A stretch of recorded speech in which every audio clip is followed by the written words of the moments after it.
SSC इस देश का एकमात्र कमीशन है जिसको ये तक नहीं पता लगा कि पेपर में पूछना क्या है। आप इसके एग्जाम पैटर्न की बात करिए। इसके एग्जाम पैटर्न में सर 2014 के अंदर, इसके एग्जाम पैटर्न में 2014 के अंदर पेपर का पैटर्न क्या था? 50 question reasoning, 50 math, 50 GS, 50 English. Sir 2015 में पेपर का पैटर्न अचानक चेंज किया गया। कहा गया अब से 25 question reasoning, 25 math, 25 GS, 25 English आएंगे। 200 की जगह सवाल हो गए सर 100। कोई बात नहीं। 2 घंटे से टाइम घटा के एग्जाम का कर दिया गया 1 घंटा 15 मिनट। कोई बात नहीं। हमने पूछा अब तो नहीं बदलेगा? बोला नहीं बदलेगा। सर 2016 आते ही फिर एसएससी का नोटिस आया कि थोड़ा और बदलाव है, जो 1 घंटा 15 मिनट का टाइम था उसे 1 घंटा कर रहे हैं। हमने पूछा अब तो नहीं बदलेगा, फिक्स है ना? बोला हाँ फिक्स है, नहीं बदलेगा। 2017 में फिर नोटिस आया सर कि ऐसा कर लेते हैं, एक छोटा सा बदलाव और है, नॉर्मलाइजेशन होगा हर शिफ्ट का। हमने कहा चलो ठीक है, अब तो नहीं बदलेगा। बोला नहीं अब नहीं बदलेगा। 2018 में फिर एक नोटिस आया और कहा कि एक डिस्क्रिप्टिव पेपर होगा सर, जिसमें एस्से लेटर लिखना होगा, एक एक्स्ट्रा पेपर ऐड कर दिया। बच्चे को लगा चलो कोई बात नहीं, ये भी भुगत लेता हूं। 2018 में पूछा सर अब तो नहीं बदलेगा।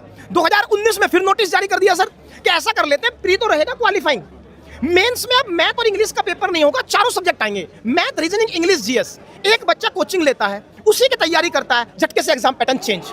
यहां तक बात फिर भी झेल ले जाए सर, आपने वेंडर चेंज किया, आपने 500 किलोमीटर दूर सेंटर दिया, एसएससी सरकार चुप रही। वो बच्चा चला गया 500 किलोमीटर, वहां पहुंचा तो नोटिस चस्पा हो गया, तकनीकी कारणों से पेपर नहीं होगा। उसने पूछा भाई क्यों नहीं होगा? तो वीडियो निकल के आई, एक प्राइवेट आदमी सर वेंडर धमका रहा है कि तुझ पे एफआईआर कर दूंगा। किस कानून के तहत? क्योंकि इस देश में कानून है, अगर बच्चे पर एफआईआर होगी तो उसका सिलेक्शन नहीं होगा, सरकारी नौकरी नहीं कर सकता। क्या वो ब्लैकमेल नहीं था सर? फिर यहां तक भी बात रुकी नहीं सर, जब इससे आगे चीजें बढ़ी तो बच्चा कह रहा है माउस नहीं है सर। आप ये सोचिए कि मैं पेपर कर रहा हूं सर, 60 मिनट का पेपर है, पेपर शुरू हो गया, मैंने अपना पेपर करना शुरू किया, मेरी रफ सीट खत्म हो गई सर। बच्चा रफ सीट मांग रहा है, बोला नहीं देंगे। अब जब बच्चे को रफ सीट मांगने के लिए लड़े तो पेपर का टाइम जा रहा है, नुकसान उसका, और रफ सीट ना मिले तब भी नुकसान उसका, बच्चा गिर गया।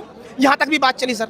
हमने सोचा आज टीचर्स हैं, बच्चा तो नादान होता है, आइए एक बार सरकार से सम्मानित तरीके से, क्योंकि इस देश के प्रधानमंत्री ने परीक्षा पर चर्चाएं की हैं, तो ऐसा लग रहा था कि प्रधानमंत्री परीक्षाओं को लेकर संवेदनशील है। तो हमने सोचा कि आइए एक मुलाकात कर लेते हैं डीओपीटी मिनिस्टर से।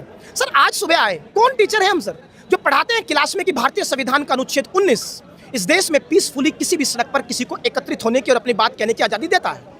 सर सबसे पहले हमको ही घसीट के बस में डाला, अब क्लास में कैसे जाके पढ़ाऊं? क्या आर्टिकल नंबर 14 कॉन्स्टिट्यूशन का कहता है अपनी बात रख सकते हैं, और 19 कहता है कि पीसफुली खड़े होकर रख सकते हैं। ना तो 19 दिखा ना 14 दिखा, बच्चे को क्या पढ़ा पाएंगे हम? सर इतना ही बात नहीं है, बस मैं एक बात पूछना चाहता हूं सर, ये हम बताएंगे क्या इतनी बड़ी सरकार को कि वेंडर कैसे चुने जाते हैं? ये ग्राम पंचायत की सड़क बन रही है क्या कि मेरा घर नीचे में आ जाएगा, थोड़ी सी नीचे रखने से?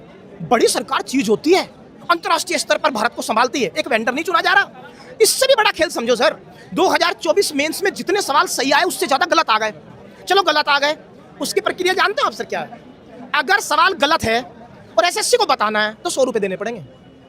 अच्छा, मतलब गलत सवाल आ गया, आपको एसएससी को कहना है देखो साहब आपका सवाल है गलत, हर सवाल के 100 रुपए। अगर 5 सवाल गलत है तो 500 रुपए में आप सिर्फ ये बता पाएंगे कि सवाल गलत था, और आप बता रहे हैं 24 सवाल गलत आए। हाँ वही मैं कह रहा हूँ, इसका भरोसा नहीं है, वो माना भी जाएगा गलत के नहीं। 500 तो अब तक दे दिए सिर्फ बताने के। बच्चा सर ये कौन सा बच्चा है सर? ये अगर करोड़पति होता ना सर तो ये सरकारी नौकरी नहीं ढूंढता सर, ये ग्रुप डी की नौकरी नहीं करता सर। ये बच्चा अपने बाप के सपनों को लेके आया है। और मैं आपको ईमानदारी से कह रहा हूँ सर, एक दिन आप मेरी जगह आगे खड़े हो जाइए बोर्ड पे, इस बच्चे के साथ डबल संकट है। अगर ये सारी हकीकत अपने बाप को बता देना तो बाप का और पिता का भी मनोबल टूट जाएगा कि रहने दो भाई, पढ़ो ही मत, अगर ऐसी व्यवस्था है। उसे भी नहीं बता पाता, किसको बताता है? टीचर्स को। सर मनोबल टूट रहा है सर इस बार पेपर आउट तो नहीं होगा सर जिस तरह का हो रहा है मेरा हो जाएगा सर। तो सुनता कौन है इनकी समस्याएं? हम।